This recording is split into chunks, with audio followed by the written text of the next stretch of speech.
One of the things Eric Bischoff has always been criticized about, one of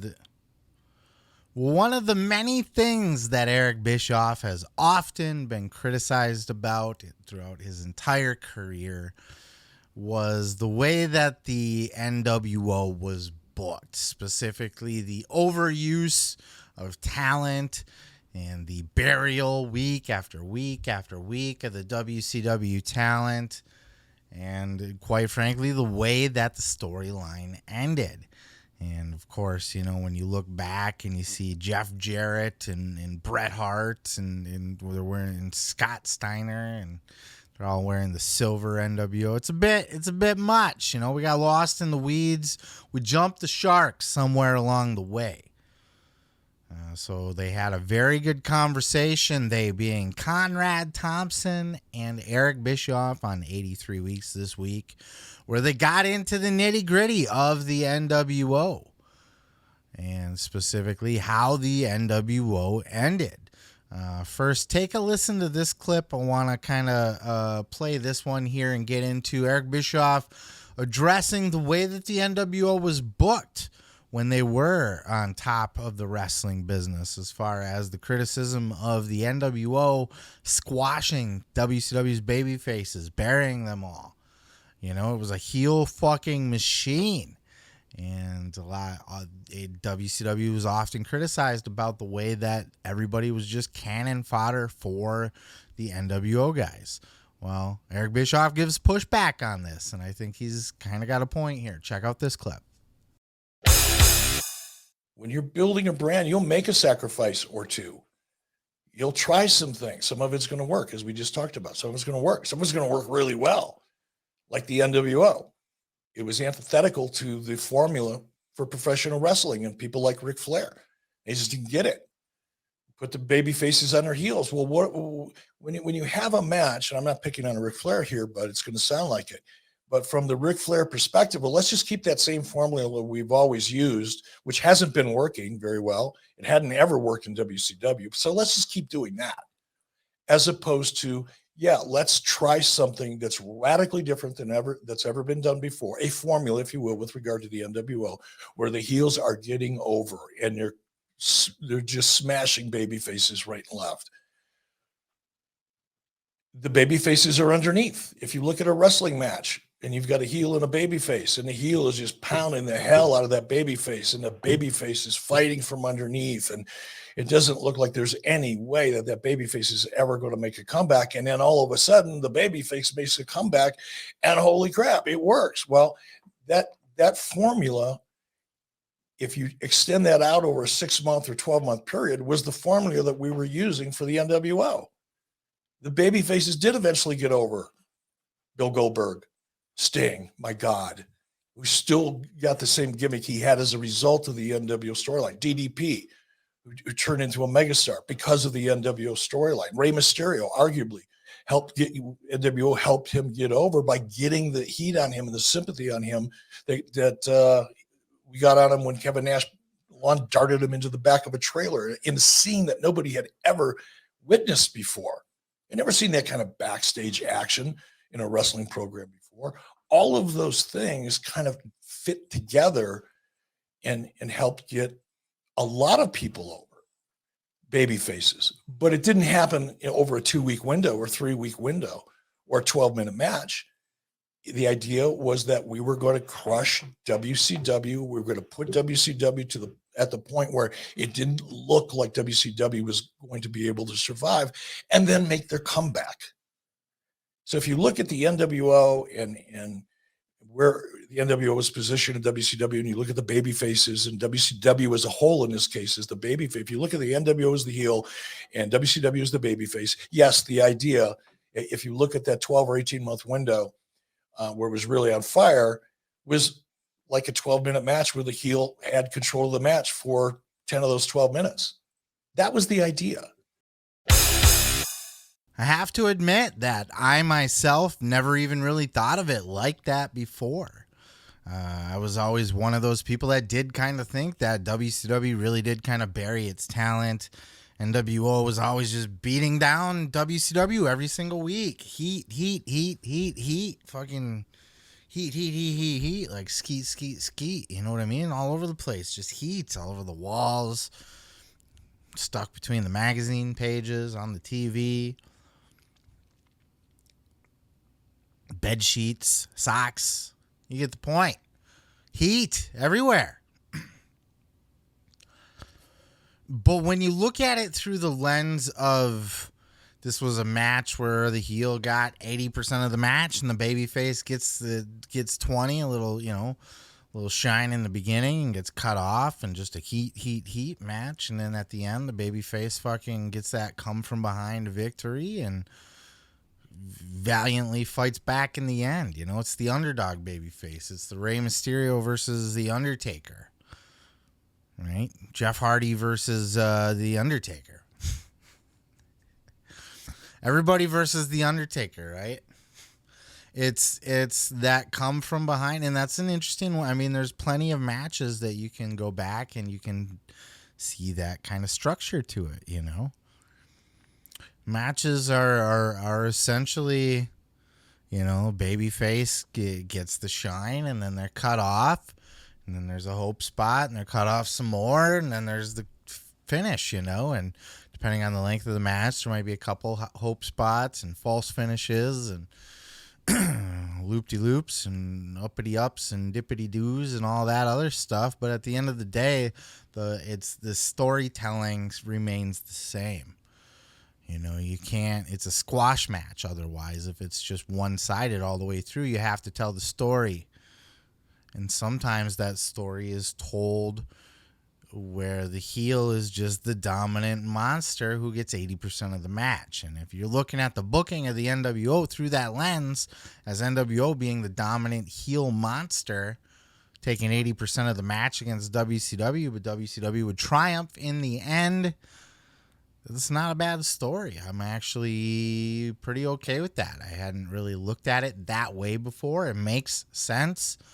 Whether, you know, you would agree that it really worked in actuality, or if it did end up hurting a lot of the talent on the WCW roster, you know, I think it makes sense when you want to look at it through that lens. And look, as Bish said too, they did make a lot of babyface stars. I would agree. I also didn't think of Rey Mysterio, but Rey Mysterio was kind of set apart from the crowd after that little interaction with Kevin Nash, you know. The Giant Killer, when Rey Mysterio, they worked with Rey, they put him over a little bit. DDP, they worked with DDP, they put him over. Sting, built Sting up to be and fucking look at your Booker T's and look at your Goldbergs, and baby faces came up along the way. It wasn't unheard of. They were fewer and farther between, but it was a heel company. You know, you always hear of, you know, whether it was a babyface or a heel company, who's on top, who's your champion. This just so happened to be a heel faction.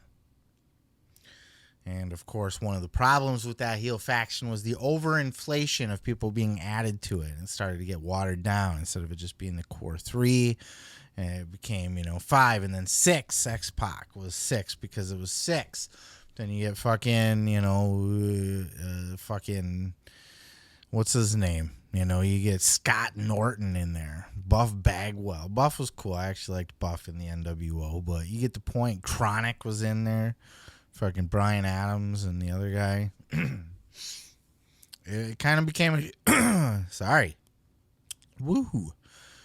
Talking. Kind of became a shit show after a while. It really did.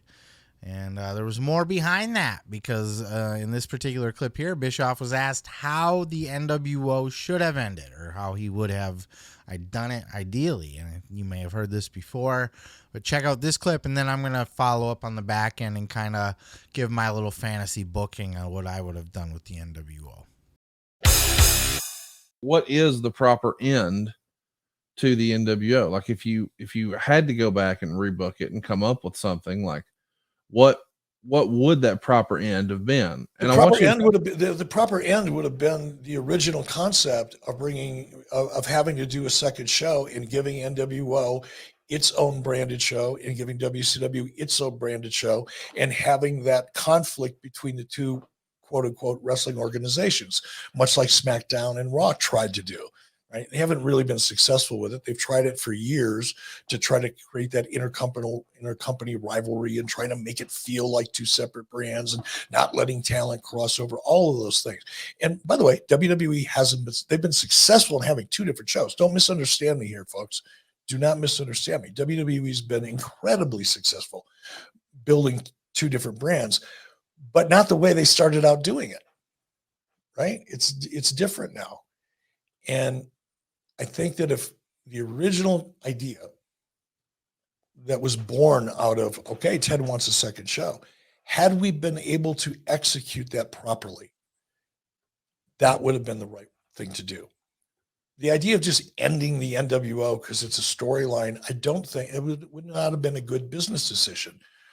Using the success of the NWO and expanding upon it and creating a sense of a real rivalry between two brands would have been the ideal way to end it. So if the idea was to break the NWO off into their own separate show, a la SmackDown and Raw, but a real rivalry, WCW and the NWO, NWO Nitro, WCW Thunder, that was the goal, then adding 75 people to the NWO and splitting it off into separate factions was actually kind of a smart way to do it. Again, did it play out well in practice? Maybe not. But here's what you're going to do. So if you were going to end the NWO, here's what I would do. You go two different ways. If you're going to end it as a storyline, all out of the bloodline, right? It starts with Hogan losing the title to Sting at Starrcade. You would go heat, almost exactly the way they did, all the way up to Starrcade, where Sting, because they were telling that long story of Sting. The WCW needed Sting. That's their one thing. They kept losing. They could not overcome the NWO until Sting, they were burying all the baby faces. They were getting wins over the Giant, the Macho Man, Randy Savage. They were getting wins over Piper. They were getting wins over Lex Luger. They were getting wins over all the remaining Ric Flair, the Four Horsemen. Beat them all until you get to Sting. Then Sting beats Hulk Hogan. Somewhere in there, you build in a reason for maybe Scott Hall to have cost or maybe not come through. And maybe the Outsiders had a tag match earlier on Starrcade and one of them got injured and they weren't there to or something to that effect, right? I don't know. We're not writing a full script here.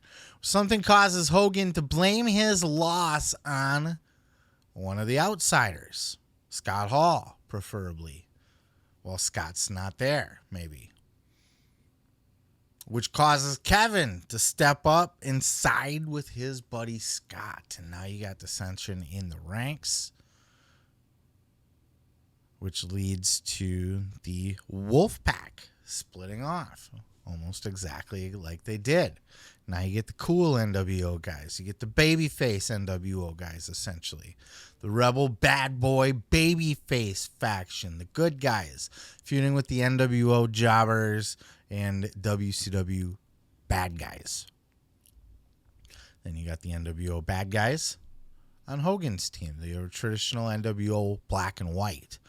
And Hogan still tries to lead, and he brings in new guys, tries to rebuild around him, new blood to replace those who have left the NWO. He's trying to rebuild stronger.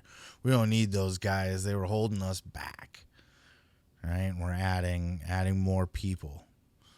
And people are getting promoted up to higher levels within the NWO. But you see the chinks in the armor.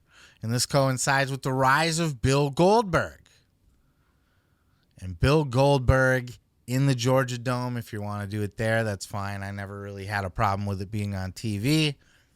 It was a TV company. That's another thing Bischoff argues. They were not a pay-per-view company. They were a TV company that did pay-per-views. Big difference. They were owned by the TV company. So they want to do their best business for the TV company, not for their you get the point. So either way, Hogan had some point over time gotten the belt back from Sting, right? Something happened one way or another, hook or by crook, chicanery. Sting had a short-lived run as champion regardless, you know. Hogan ends up with it back, loses it to Bill Goldberg. And that is essentially the end of Hulk Hogan. The rest of the NWO turns on Hulk Hogan. And Hulk takes a little break from TV for a little bit. Goes on a vacation, films a movie, whatever the fuck. And this sets up, you know, the NWO Wolfpack, Kevin Nash as the babyface. Perhaps to build to his match to beat Bill Goldberg for the world title.